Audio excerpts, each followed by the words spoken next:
I woke up that Tuesday morning to the sound of hydraulic brakes hissing outside my bedroom window, followed by the distinct rumble of a diesel engine backing up toward the lake.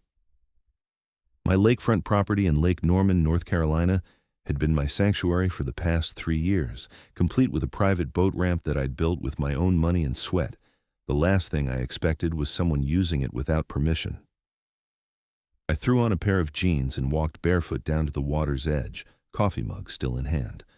What I saw made my blood pressure spike immediately. A pristine white cabin cruiser, maybe 30 feet long, was being backed down my ramp by a woman in designer sunglasses who looked like she'd never touched a boat trailer in her life. She was jerking the steering wheel of her massive Ford F-350 back and forth, nearly jackknifing the whole setup twice. "Hey!" I called out, jogging down the slope. "That's a private ramp. You can't use that." The woman rolled down her window and gave me a look that could freeze the lake in July. She was probably in her mid-40s with that particular haircut that seemed to defy both gravity and good judgment. Her name tag, which I noticed was pinned to her linen blazer, read, Karren Whitmore, HOA Vice President. "Excuse me," she said in a tone dripping with condescension. "This ramp provides access to community waters, which means it falls under HOA jurisdiction according to the revised bylaws from last month's meeting." I blinked at her. "What revised bylaws? I own this property. The ramp is on my deed." She pulled out her phone and showed me a document, Section 12, Paragraph 4. Any waterfront access points visible from community areas must be made available for reasonable use by association members in good standing. "That's insane," I said. "You can't just claim my property because you wrote it down somewhere." "The meeting minutes were emailed to all residents," she replied coolly. "Your failure to attend or read them doesn't negate your obligations, Mr. Sullivan." William Sullivan, that's me. I'd moved to this neighborhood specifically because the HOA was supposed to be minimal, just handling street maintenance and the community entrance. Clearly, things had changed since Karren and her cronies had taken over the board last year. "I'm calling my lawyer," I said, pulling out my own phone. "Do what you need to do," Karren said, already returning to the task of backing her boat down my ramp. "But I'm launching today. My family has been planning this lake day for weeks." I stood there fuming as she successfully got the boat into the water, though she scraped the trailer against my concrete ramp twice in the process. Once the boat was floating, she pulled her truck and trailer up onto my lawn, not even bothering to park it neatly. She just left it there, taking up half my yard, and walked down to the boat where her husband and 2 teenage kids were waiting. They spent the entire day out on the water while I made phone calls. My lawyer, David Brennan, listened to my situation with growing concern. "They can't just appropriate your private property," he said, "but HOA cases are tricky. They often drag on for months, and in the meantime, you're stuck dealing with whatever they throw at you. Did you receive any notice about this bylaw change?" I checked my email while on the phone with him. Buried in my spam folder was an email from the HOA dated 3 weeks earlier. The subject line read, "Important, revised community guidelines and bylaw updates." I'd never opened it because I got so much junk mail from various neighborhood committees about bake sales and garage sales that I'd stopped paying attention. "Found it," I admitted. "But David, they can't seriously expect this to hold up in court, right?" "Probably not," he agreed, "but proving it might cost you $5,000 to $10,000 in legal fees, and that's if we win quickly. These things have a way of getting messy. Let me draft a cease and desist letter. That might scare them off." Karren and her family returned just before sunset. They were laughing and sunburned, clearly having enjoyed their day. She pulled the boat back onto my ramp to load it, and this time she was even less careful than before. I heard the awful screech of metal on concrete as she dragged the trailer up at the wrong angle. "You just damaged my ramp," I called out. She barely glanced at me. "Send a repair bill to the HOA. We're responsible for maintaining community facilities now." "It's not a community facility." "According to the bylaws, it is." She finished loading her boat, secured it, and drove off without another word. I walked down to inspect the damage. She'd gouged a deep scratch across the concrete, and one of the guideposts I'd installed had been bent completely out of shape. I took photos of everything, documenting every detail. The next morning, I found her boat parked at the top of my ramp again. Not on a trailer this time. She'd actually left the boat itself sitting on the concrete, blocking the entire ramp. A note was stuck to my front door. Mr. Sullivan, per HOA guidelines, I'm storing my boat at this access point for the remainder of the week. The community marina is full, and as this is now designated community access, it's available for reasonable storage needs. Thank you for your cooperation. Karren Whitmore, HOA Vice President. I stood there reading that note 3 times, each time getting angrier. She'd not only used my ramp without permission, but now she was storing her boat on it like it was her personal parking spot. I called David again. She's escalated. After explaining the situation, David sighed heavily. Okay, this is getting into harassment territory, but here's what I can tell you as your lawyer and as someone who's seen HOA disputes go nuclear. You have every legal right to remove that boat from your property. It's trespassing. However, if you damage the boat in the process, she'll sue you for damages and drag this out even longer. So what do? Document everything. Take photos, videos, time-stamped evidence. Send a formal written notice that she's trespassing and has 24 hours to remove the boat. Send it certified mail and via email. Then, if she doesn't comply, you have options. I followed his advice to the letter. I drafted a formal notice, took it to the post office for certified mailing, and emailed a copy to Karren's address listed in the HOA directory. I also sent copies to the HOA president, a guy named Robert Chen, who'd always seemed reasonable before Karren had gotten her claws into the board. 24 hours passed. The boat didn't move. Instead, I got a response from Karren via email. Mr. Sullivan, your notice has been received and logged with the HOA. However, as the boat is stored on community property designated for water access, your request is denied. Additionally, you've been assessed a fine of $200 for attempting to restrict community member access to approved facilities. Payment is due within 15 days to avoid additional penalties. Regards, Karren Whitmore. I actually laughed when I read that. The audacity was almost impressive. Almost. That's when I decided to fight fire with fire. I spent the next morning researching North Carolina property law, maritime regulations, and HOA statutes. What I found was interesting. According to state law, any property clearly delineated on a recorded deed belongs to the property owner, regardless of HOA bylaws. HOAs can't simply claim private property through internal rule changes. They'd need to go through a formal process, including notification, hearings, and likely just compensation if they were invoking some kind of eminent domain, which they clearly weren't. But more interestingly, I found something else. North Carolina has clear laws about abandoned property and storage fees. If someone leaves property on your land without permission, you can legally charge storage fees after providing proper notice. I called David back.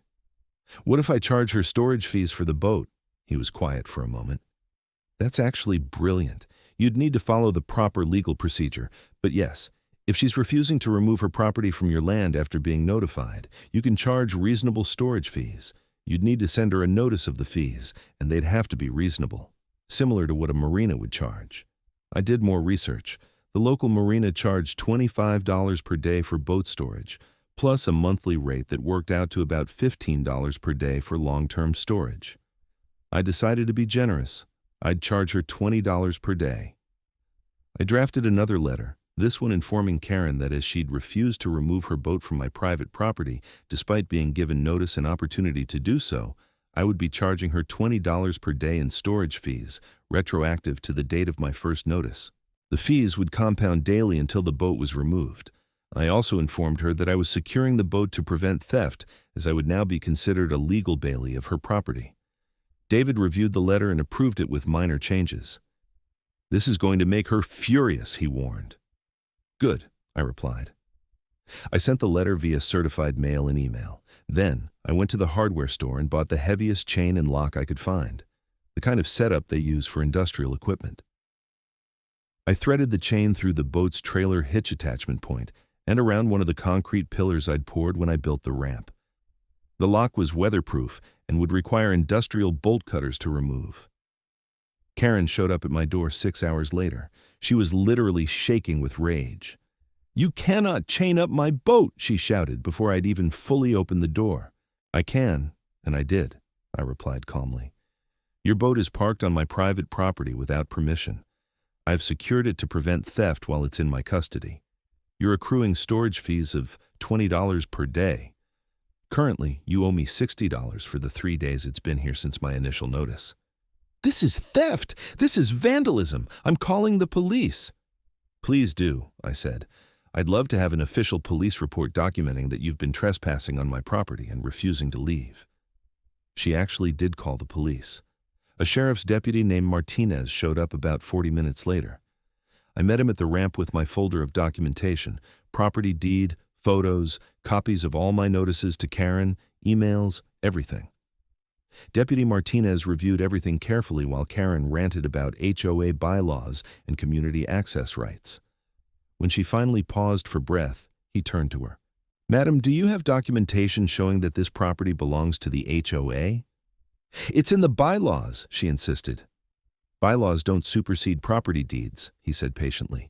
This ramp is clearly on Mr. Sullivan's property according to the county records.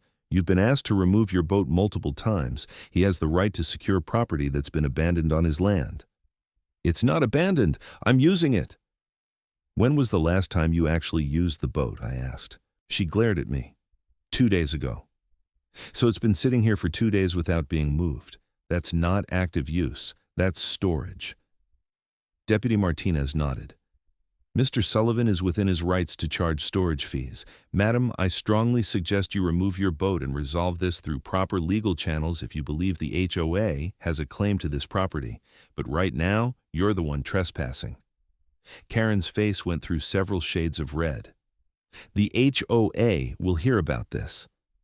I'm sure they will, Martinez replied dryly. She stomped back to her car and drove off. Martinez turned to me with a slight grin.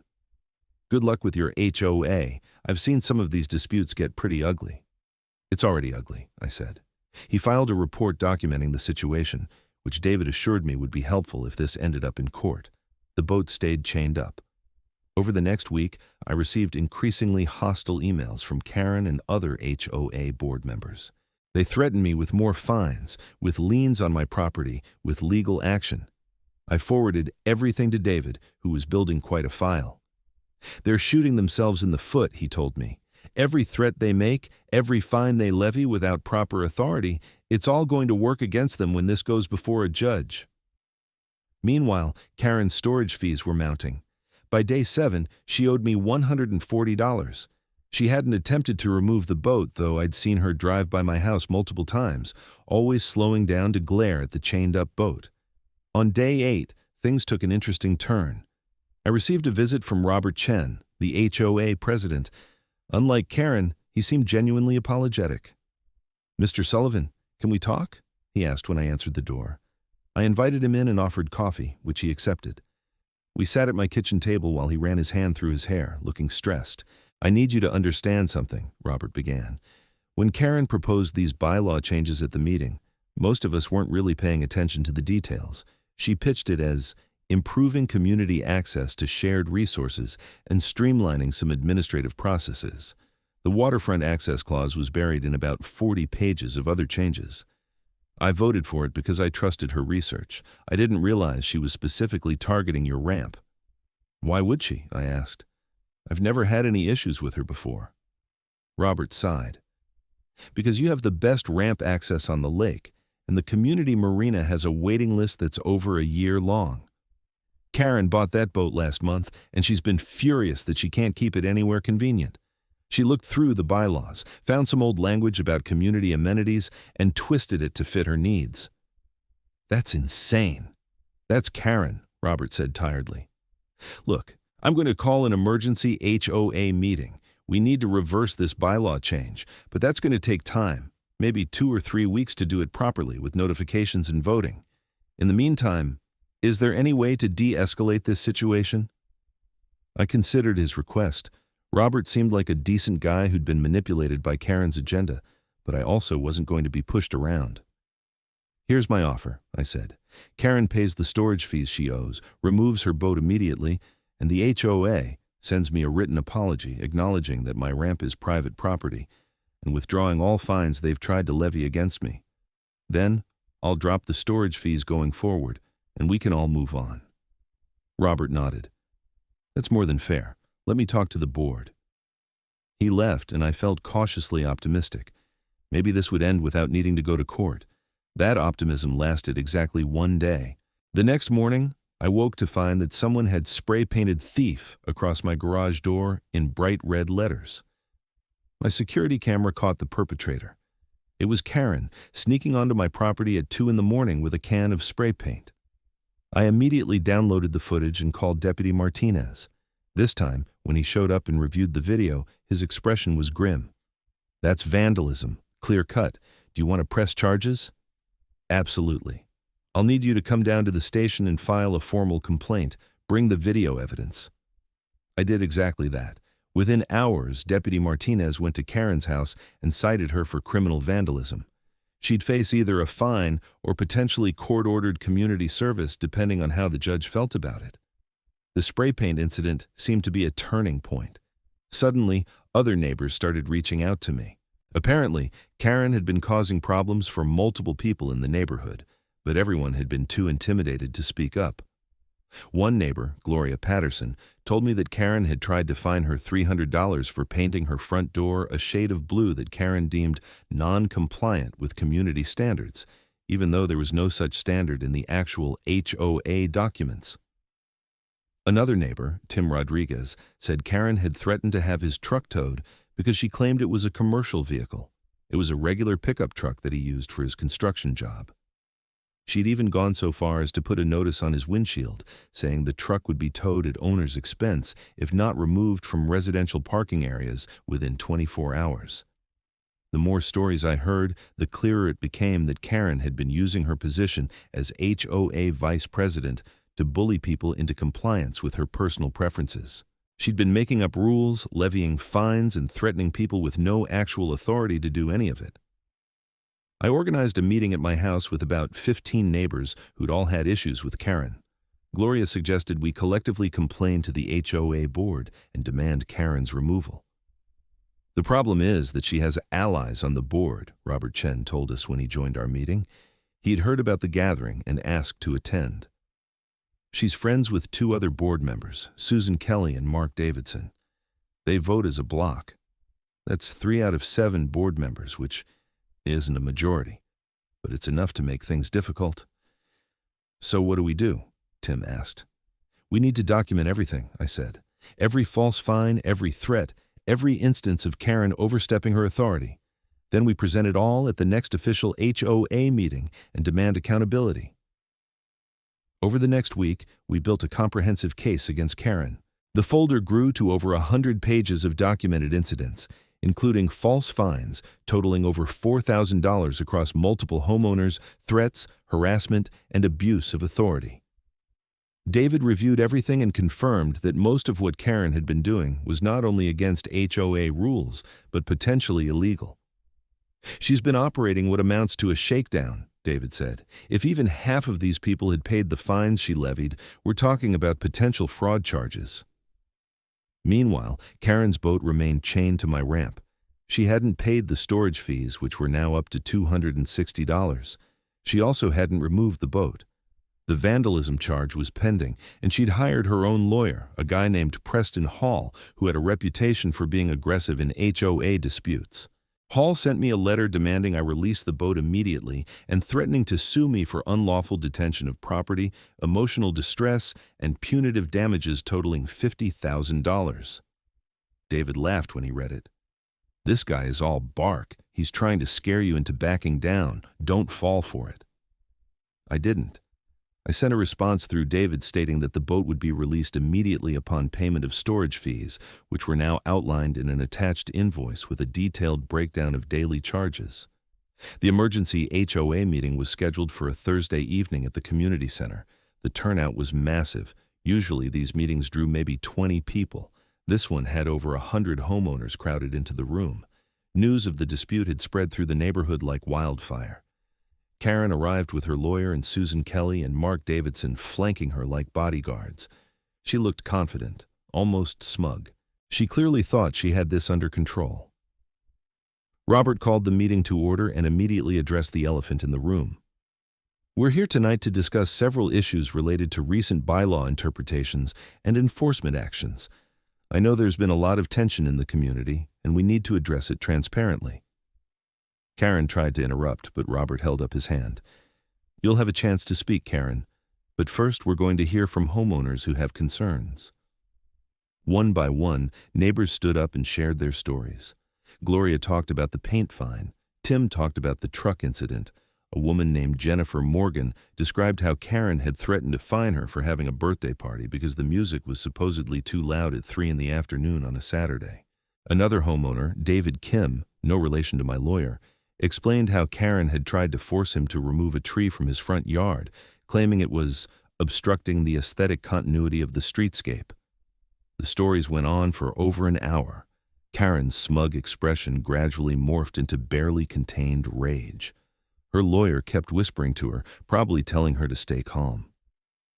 When it was finally my turn, I stood up and presented the situation with the boat and the ramp. I showed photos of the damage to my ramp, copies of all my notices, Karren's responses claiming HOA authority over my property, and finally, the security camera footage of her vandalizing my garage. The room went completely silent when that video played on the projector. There was Karren, clear as day, spray painting thief across my garage door at 2 in the morning. "That's fake!" Karren shouted, jumping to her feet. "He doctored that video." "It's time-stamped and has been authenticated by the sheriff's department," I replied calmly. "Deputy Martinez has already cited you for vandalism. That's a matter of public record." Robert looked at Karren with disappointment. "Is this true?" Karren's lawyer put his hand on her arm, probably advising her not to answer. But the damage was done. Everyone in that room had seen the video. Robert called for a vote on several motions.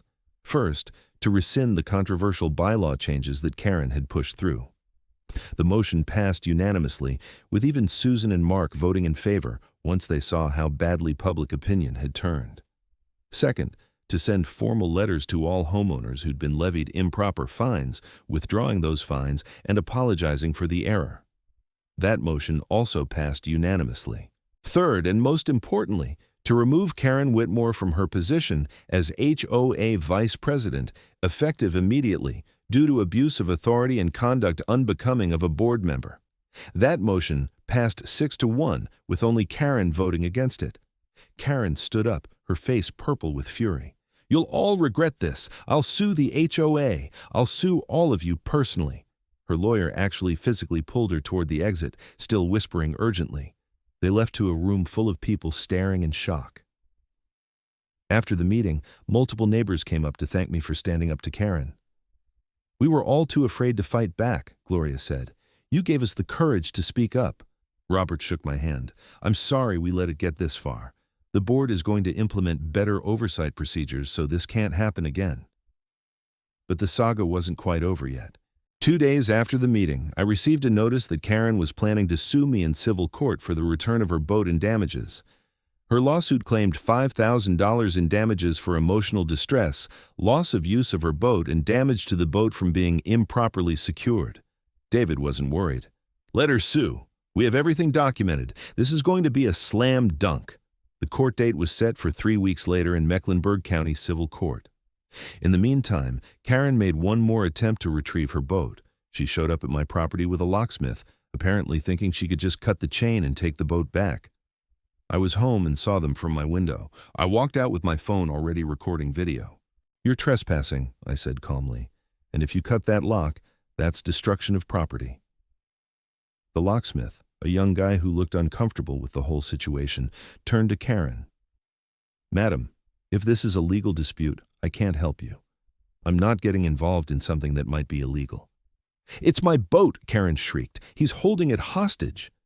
"He says you owe storage fees," the locksmith replied. "That's a civil matter. You need to resolve it in court." He packed up his tools and left despite Karren's protests. She turned on me. "You're going to pay for this, William. You've made an enemy of the wrong person." "You made an enemy of yourself," I replied. "All you had to do was not use my property without permission. This is entirely your own doing." She stormed off, and I had another nice piece of video documentation for David. The court date finally arrived. I showed up with David, wearing my best suit and carrying 2 large binders full of documentation. Karren arrived with Preston Hall and her own stack of papers. The case was heard by Judge Margaret Foster, a no-nonsense woman in her 60s who'd been on the bench for over 20 years.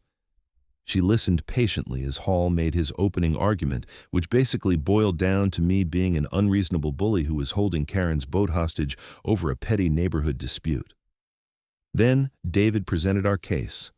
He walked Judge Foster through everything. The property deed showing my ramp was clearly on my land, the emails from Karren claiming HOA authority she didn't have, my multiple notices asking her to remove the boat, her refusal to comply, and finally, the vandalism video. Judge Foster watched the video twice, her expression darkening the second time. "Ms. Whitmore," she said, "did you spray paint Mr. Sullivan's garage?" Karren's lawyer whispered to her. She cleared her throat. I was upset. He was being completely unreasonable about, that's a yes or no question. Yes, and you left your boat on his property for multiple days after being asked repeatedly to remove it? The HOA bylaws state. I've reviewed the bylaws, Ms. Whitmore. I've also reviewed the property records. The HOA had no authority to claim Mr. Sullivan's boat ramp as community property.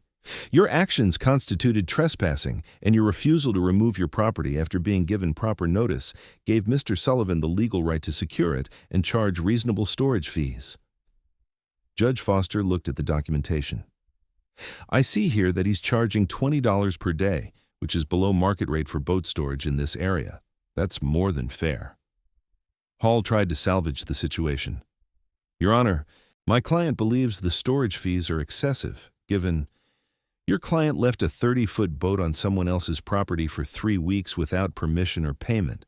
She's lucky Mr. Sullivan didn't have it towed, which would have cost her significantly more. Judge Foster made some notes. Here's my ruling.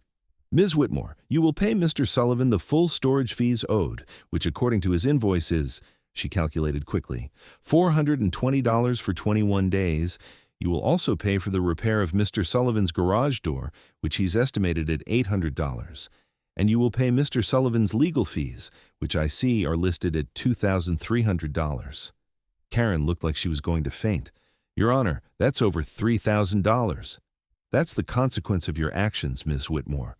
You trespassed on someone's property, refused to leave when asked, vandalized his garage, and forced him to take legal action to resolve what should have been a simple matter. You're getting off lightly. If Mr. Sullivan wanted to pursue additional damages for harassment, I'd likely award them. Judge Foster signed her order. You have 30 days to pay the full amount. Once payment is received, Mr. Sullivan will release your boat. This court is adjourned. We left the courtroom with David grinning from ear to ear. That went even better than I expected. Karren and her lawyer rushed past us without making eye contact. I could hear her ranting about appealing the decision, but Hall was shaking his head, probably telling her it was pointless. The next day, I received a check from Karren's lawyer for the full amount ordered by the court, $3,520. There was no note, no apology, just a check. I deposited it immediately, then went home and unlocked the chain on her boat.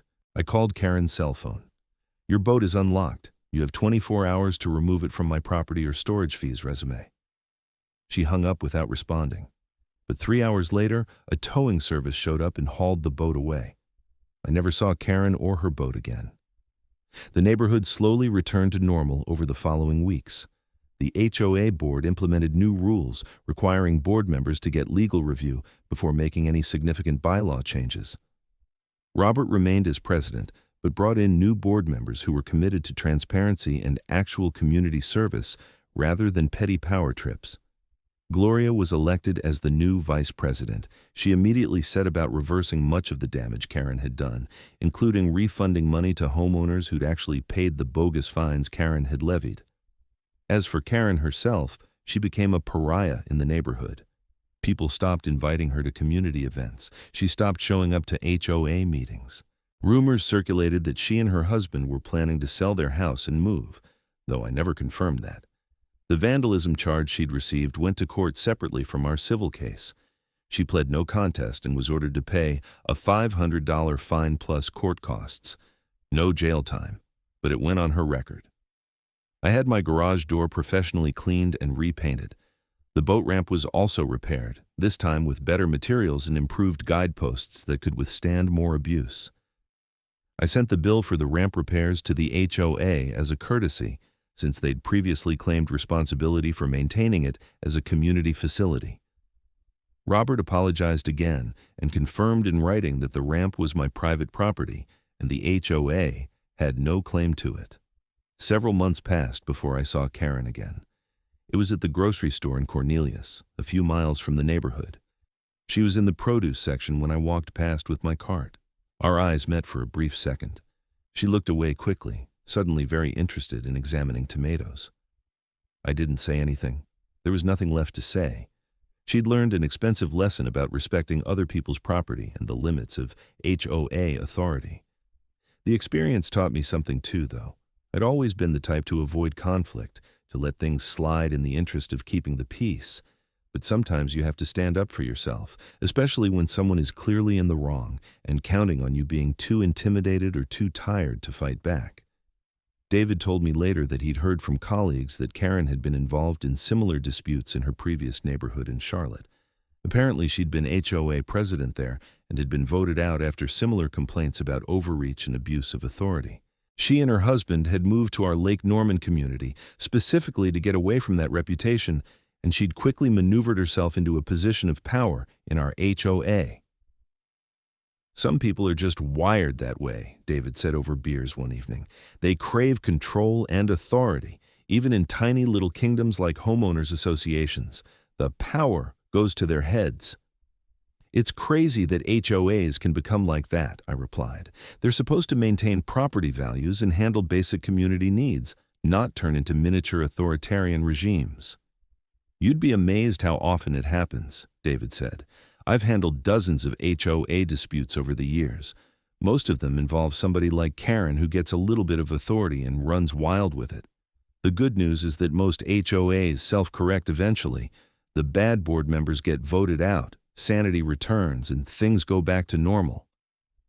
That turned out to be true in our case. Under Gloria's leadership as vice president and with Robert staying on as president, the HOA actually started functioning the way it was supposed to. They fixed streetlights that had been out for months, repaved some of the common area roads, and organized genuinely useful community events like a neighborhood cleanup day and a 4th of July picnic. The boat ramp incident became something of a legend in the neighborhood. New residents would hear the story and seek me out to introduce themselves, usually with a comment like, "Oh, you're the guy who chained up Karren's boat." It was a weird kind of fame, but I didn't mind. If nothing else, it served as a warning to anyone else who might think about pulling similar stunts.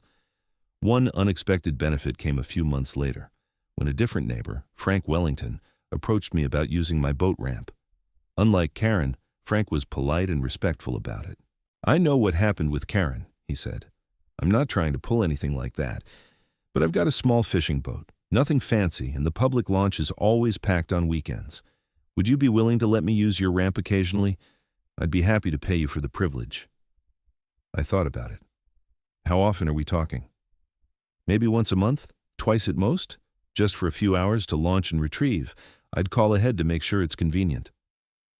We worked out an arrangement where Frank paid me $25 per use. He'd call the day before, I'd confirm it was okay, and he'd come launch his boat. He was always careful with the ramp, always cleaned up after himself, and never overstayed his welcome. It was exactly how these things should work, two neighbors coming to a mutually beneficial agreement that respected both parties. Word spread, and a couple other neighbors approached me with similar requests. I was selective about who I agreed to help, but eventually I had 3 or 4 people who used my ramp occasionally, each paying a small fee. It covered my insurance costs and some maintenance, and it built goodwill in the community. The irony wasn't lost on me. Karren had tried to force her way onto my property and turned it into a nightmare legal battle. Other neighbors asked nicely, and we all benefited. It was a perfect illustration of how basic respect and courtesy can solve problems that aggression and entitlement only make worse. About 8 months after the court case, I was down at my dock one Saturday morning when I saw a "for sale" sign go up in front of Karren's house. I wasn't surprised, but I also didn't take any satisfaction from it. The whole situation had been unnecessary and exhausting. I would have much preferred if none of it had happened. Gloria called me that afternoon. "Did you see Karren's putting her house up?" I did. "Good riddance," Gloria said firmly. "I know that sounds harsh, but she made so many people miserable. The neighborhood will be better off without her." "Where's she moving to?" "No idea. Hopefully somewhere without an HOA where she can't torture anyone."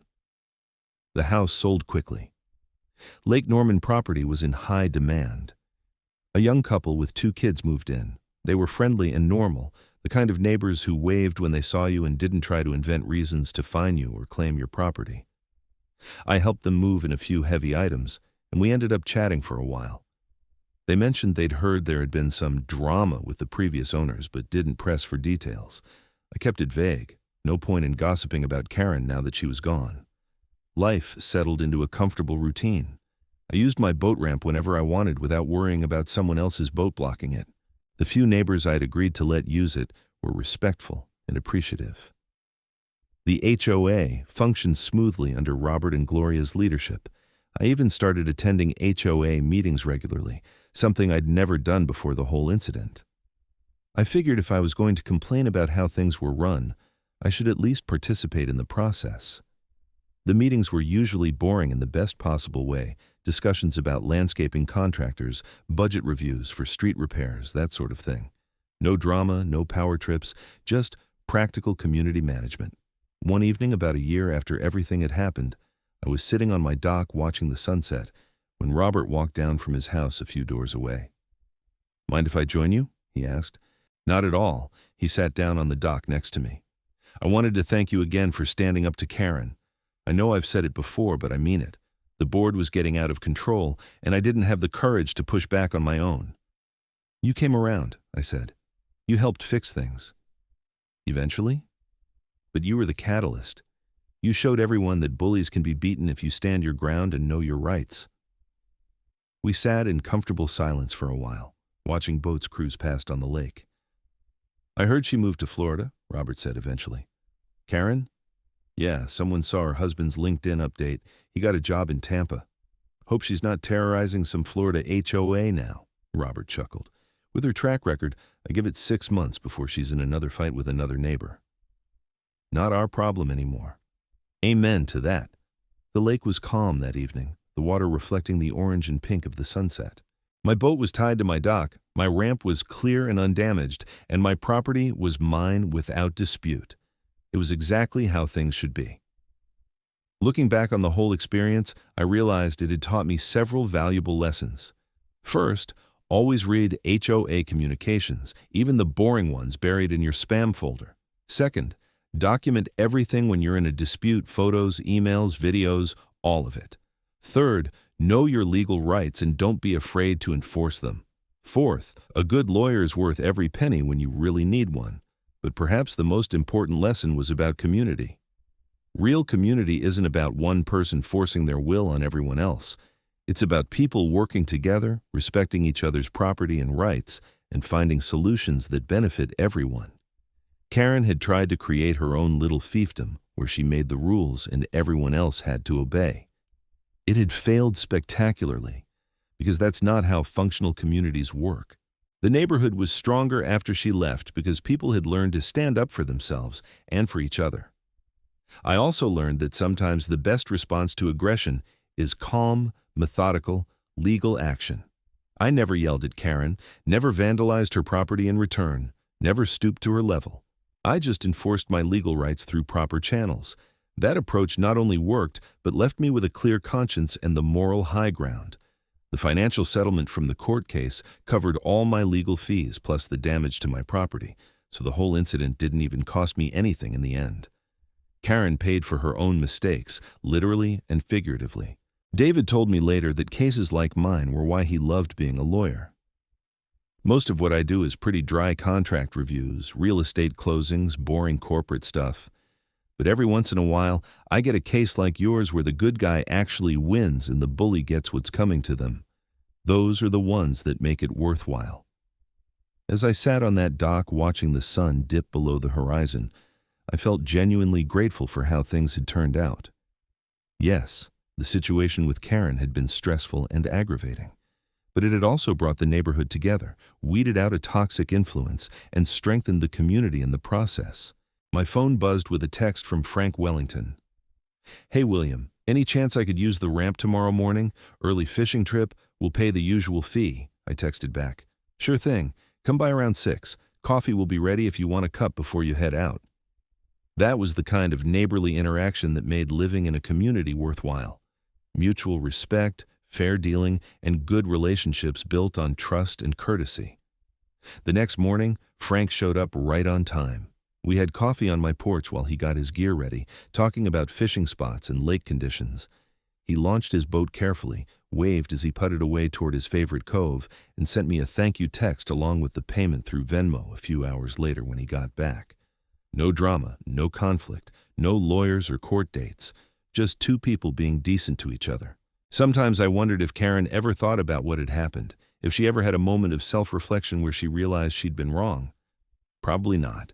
People like that rarely do. They move on to the next conflict, the next power struggle, convinced that everyone else is the problem. But that wasn't my concern anymore. My property was secure, my rights were protected, and my community was healthy. The boat ramp that Karren had tried to claim as her own personal parking spot was back to being exactly what it was meant to be. My private access to the lake that I occasionally shared with respectful neighbors who asked permission. The whole saga had started with me waking up to the sound of Karren's truck backing down my ramp without permission. It had escalated through legal threats, vandalism, court battles, and neighborhood upheaval. And it had ended with justice served, the bully defeated, and normal life restored. If there was a moral to the story, it was this: know your rights, stand your ground when you're right, and don't let bullies intimidate you into giving up what's yours. It might take effort, documentation, legal fees, and stress, but in the end, the law protects people who are in the right and punishes those who abuse their power. The chained boat had become a symbol of that principle. For 3 weeks, that chain had been a physical manifestation of boundaries and consequences. Karren had thought she could ignore boundaries without consequences. The chain proved her wrong. Several years have passed since then. The neighborhood continues to thrive under good leadership. My boat ramp continues to serve its purpose, and Karren is just a distant memory, a cautionary tale about what happens when HOA authority goes to someone's head. I still see Gloria at community events, and we always share a knowing smile. She dealt with Karren's nonsense even longer than I did, and she's never forgotten what it was like. Under her watch as vice president, and eventually as president after Robert stepped down, the HOA has maintained strict policies against board member overreach. There's now a formal complaint process, regular audits of HOA actions, and term limits for board positions. All changes designed to prevent another Karren from rising to power and abusing it. The story gets told to new residents as a warning and a warning that the neighborhood won't tolerate bullies, and a promise that the community will support you if you stand up against injustice. As for me, I still live in my lakefront property, still use my private boat ramp, and still occasionally let respectful neighbors use it for a fair fee. The ramp Karren tried to steal became a small source of income and a symbol of community cooperation when done right. Every time I walk down to that ramp, I remember the sight of that chained boat and the principle it represented. Your rights matter, your property matters, and sometimes you have to fight for both. But hopefully, most people never have to. Hopefully, most people live in communities where neighbors respect each other, where HOA boards serve rather than rule, and where common courtesy prevents conflicts before they start. I got unlucky with Karren. But I got lucky with everything else: good neighbors, a good lawyer, a fair judge, and a community willing to stand together against abuse of power. That's worth more than any boat ramp, any legal victory, or any amount of storage fees. That's what makes a place feel like home.